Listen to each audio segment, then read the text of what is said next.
Alors voilà, Photoshop, incrustation de motifs après l'aspirateur, la voiture. Donc, dans le dossier, vous avez les images originales qui viennent du web. Donc, vous pouvez les regarder en les ouvrant dans Photoshop. Ben, vous remarquez que c'est une voiture qui, pour le coup, présente pas mal de reflets et d'ombres. Et qu'en plus, elle est dans un décor qui contient des couleurs à peu près la même couleur que la carrosserie. Couleur cacadois ou couleur olive, je ne sais pas trop ce qu'il faut dire. Et alors, vous avez l'image originale d'un motif au raccord, sur lequel je pense on avait déjà travaillé. Et il en existe des dizaines de milliers sur le web, des motifs que vous avez le droit d'utiliser gratuitement. Et on peut aussi les faire soi-même, bien sûr, dans Illustrator, voire même dans Photoshop. Ça, on avait vu. Bien, donc vous pouvez fermer ça. Et alors, ce que vous allez ouvrir maintenant, c'est dans le dossier Images travaillées. Vous allez pouvoir ouvrir le dossier La voiture avec son motif intégré. Et on a l'exemple qui a été réalisé manuellement. Autrement dit, sans l'usage d'un script. Vous pouvez ouvrir ça, la Honda x2 par IA, donc ça veut dire qu'il y a 4 fois plus de pixels et ça a été multiplié avec le système Super Zoom de Photoshop. C'est la version 7 de cette image, puisque vous savez que j'enregistre régulièrement sous un nom différent. Et le motif a été rendu un peu flou pour faciliter son intégration, pour que visuellement ça passe mieux. Donc elle fait quand même 183 mégas. Au niveau du nombre de pixels de l'image, taille de l'image, on est quand même sur du 3840 x 2560.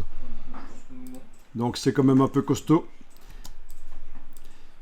Si on zoome, on devrait voir qu'il y a des reflets et des ombres.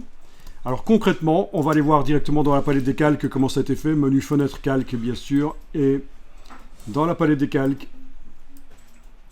vous voyez que le motif est sur un calque. Il n'apparaît qu'à l'endroit où il y a la carrosserie grâce à ce masque de fusion. La petite chaîne n'y est pas pour qu'on puisse bouger le motif sans que le masque bouge. Donc évidemment si je clique là elle revient, mais il ne faut pas qu'elle y soit dans ce cas-ci. Si vous avez cette partie-ci encadrée, avec l'outil de déplacement de pixels, vous arrivez à déplacer. Alors ça aurait pu être mieux fait que ça dans la palette des calques, parce que là, il ne s'agit pas d'un objet dynamique, ce motif. On n'a pas la petite icône. Ça veut dire que chaque fois que je zoome en arrière comme ceci et que je fais édition, transformation manuelle, ah oui, ça déborde pas mal. Touche Alt, je prends une poignée pour redimensionner. La touche Alt, c'est pour que ça reste au même endroit, vous voyez.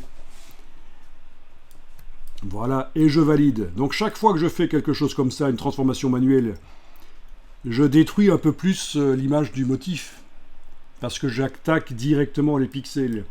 Je ne suis pas sur un objet dynamique, un calque conteneur qui contient les pixels. Donc il y a possibilité de faire mieux que ce qui a été fait là. Quoi qu'il en soit, on a un calque de réglage courbe par-dessus, dont le but est d'enlever du contraste pour que la texture s'intègre mieux. Parce que la voiture est photographiée sous un arbre dans la pénombre quelque part, donc c'était pas logique qu'elle soit très lumineuse. À quoi ressemble ce réglage de courbe? Vous le voyez bien sûr en double-cliquant sur la partie gauche ici. Le panneau propriété s'ouvre normalement, sinon menu fenêtre propriété, on essaye de le trouver. Et vous avez un réglage de courbe avec 2 points sur le réglage et courbe en forme de S inversée pour enlever du contraste. Même les extrémités ont été bougées. Là, le point extrême de la courbe a été remonté pour dire que les parties les plus sombres de la texture du motif doivent être pas si sombres que ça.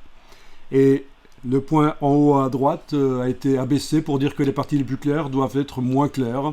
Donc on a réduit la dynamique de l'image grâce à ça. Ensuite, on a un calque d'ombre, mais ça on l'avait vu, le calque d'ombre, qui sert à faire les ombres. en mode produit. Donc c'est bien sûr une copie de la photo d'origine en noir et blanc sur lequel on a fait un réglage de courbe destructif. Donc pas un calque de réglage courbe, on a directement été modifié avec le réglage de courbe les pixels. On a fait de l'écrêtage. Si vous double-cliquez à droite du nom du calque ombre, vous arrivez dans les options de fusion. Vous arrivez à la même chose si vous allez dans menu calque, en haut de l'écran, style de calque, option de fusion. Ou si vous allez dans le bas de la palette des calques, sur les réglages ici. Pas les réglages, les FX, option de fusion, excusez-moi. Les effets spéciaux, option de fusion. Voilà, 3 manières d'y arriver. Il y en a peut-être encore plus. Et qu'est-ce qu'on remarque pour ce calque de type ombre? Eh bien, pour que les gris qui sont là sur le calque ne salissent pas les parties les plus claires de la texture,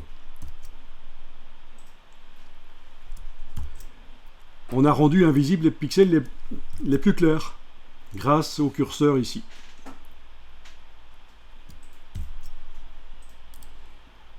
Le calque lumière, c'est la même chose sauf que c'est l'inverse. Il est en mode superposition qui est donc l'inverse de produit. Il y a également eu un réglage de courbe et il y a également de l'écrêtage. Si on double-clique à droite du mot lumière, on voit que cette fois-ci, c'est les pixels les plus sombres du calque qui ont été rendus invisibles pour que la lumière n'aille pas parasiter les parties les plus sombres. Voilà. Donc ça donne un contrôle total sur le résultat. Donc si je résume, contraste par un réglage de courbe directement sur chacun de ces calques. Image réglage courbe. L'opacité, j'en ai pas parlé, mais chaque calque, on règle son opacité pour que ça donne au mieux. On a écrêté pour empêcher que les parties les plus sombres de ce calque lumière soient visibles et que les parties les plus claires de ce calque ombre soient visibles. On a écrêté. Qu'est-ce qu'il y a d'autre encore qui donne un contrôle sur le résultat ici? Je pense que c'est déjà pas mal. J'ai dû oublier quelque chose. Si vous voulez, vous pouvez tester l'opacité des ombres et des lumières déjà, c'est pas mal. Et voir un peu ce que ça donne. Est-ce que c'est mieux quand on augmente les ombres? Peut-être. Les lumières. Quand on augmente ou qu'on diminue les lumières, est-ce que c'est mieux?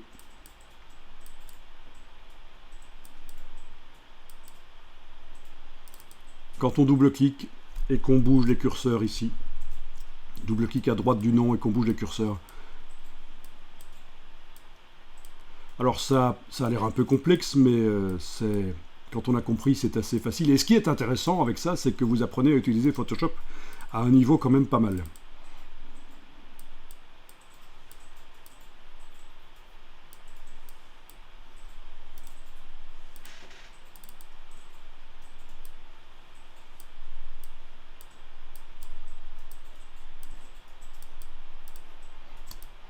Donc l'idée, c'est qu'on refasse ça. Mais en même temps, on va faire un script pour pouvoir le refaire le travail sur d'autres images. C'est ce montage pour pouvoir le faire sur d'autres images rapidement.